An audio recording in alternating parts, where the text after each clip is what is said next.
สบายดีทุกคนมื้อนี้แม่ปุ้ยสิมาเฮ็ดหนึ่งปลากินเด้อปลาแม่นเอามาแต่สวนเนาะเอามาแล้วก็ให้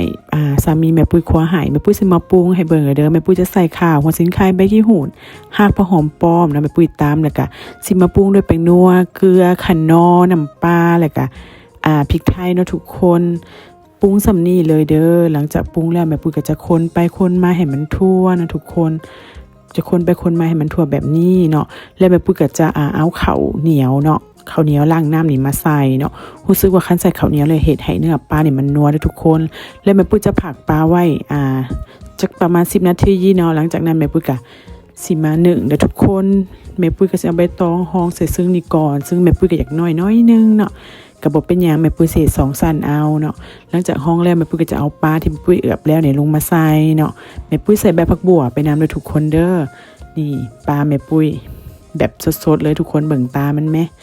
มื้อนี้นั่งเฮ็ดเวียกอยู่คิดอยากก็เลยโทรไปบอกสามีว่าตึกปลามาได้สวนแหน่เนาะคิดอยากอีหยังก็อยากกินตอนนี้เลยบ่ฮู้ว่าทุกคนเป็นคือกันบ่เนาะหลังจากเอาปลาลงแล้วแม่ปุ้ยก็สิมาห้องใบตองอีก2สั้นเนาะแม่ปุ้ยจะเอาผักลงเด้อผักนี่ก็เอามาแต่สวนทุกคนผักปลอดสารพิษเห็นบ่เป็นป่องๆแป้งๆเนาะแล้วก็มีดอกผักแล้วก็มีพริกหยวกนะทุกคนพริกหยวกก็สิมีดอกผักบัวเนี่ยเก็บมาแต่สวนเนาะแม่ปุ้ยจะมานึ่งกินเด้อหลังจากแล้วเลยแม่ปุ้ยก็สิปิดฝาไว้แบบนี้เนาะผักไว้น้อยนึงแม่ปุ้ยมาเปิดเบิ่งเนาะสึกว่าสุกแล้วเนาะผักสุกแล้วแม่ปุ้ยก็สิเอาผักนี่ขึ้นก่อนเนาะเอาผักขึ้นมาจัดใส่จานให้มันงามๆแบบนี้เนาะจัดงามๆเนาะผักเฮาจะได้เป็นตากินเนาะจะเอาผักขึ้นไว้เนาะทุกคนเด้ประมาณนี้เนาะผัก1แม่ปุ้ยเนาะหลังจากนั้นเนาะแม่ปุ้ยก็สิมาตำแจ่วเด้อแจ่วแม่ปุ้ยก็สิตำหากผักหอมป้อมหรือว่าก้านผักหอมป้อมนี่ก่อนเนาะให้มันมีกลิ่นหอมๆต่อไปจะมาใส่หอมบัวปิ้งแล้วก็ใบผักบัวปิ้งเด้อทุกคน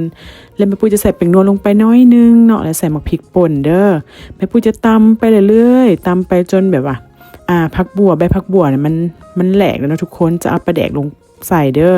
แล้วจะเอาปลาแดกลงใส่แม่ปุ้ยก็ค่อยๆตำไปตำมาแบบนี้ทุกคนหลังจากได้ทีแล้วแม่ปุ้ยก็จะเอาเอาใบหอมป้อมที่แม่ปุ้ยซอยแล้วลงมาตำใส่ตำไปตำมาจนแบบว่ามันเป็นน้ำแบบนี้นะทุกคนนี่แบบนี้ถือว่าได้แล้วนี่เนาะแม่ปุ้ยจะมาตักใส่ถ้วยไว้เด้อเห็นบ่ทุกคนแจ่วก็ยังเป็นตาแซ่บเลยเนาะมีปลาแม่ปุ้ย1 ตอนเนาะหลังจากเอาพักขึ้นแล้วนะแม่ปุ้ยมาเปิดเบิ่งรู้สึกว่าสุกแล้วก็แม่ปุ้ยก็ตักมาใส่จานเนาะหน้าตาปลา1แม่ปุ้ยก็จะเป็นประมาณนี้ทุกคนว่าเป็นตาแซ่บบ่นี่เนาะอาหารแรงแม่ปุ้ยสำหรับอาหารมื้อนี้ก็ทุกอย่างจากสวนเนาะประหยัดไปเลยฝากทุกคนติดตามแม่ปุ้ยหน่อยเด้อ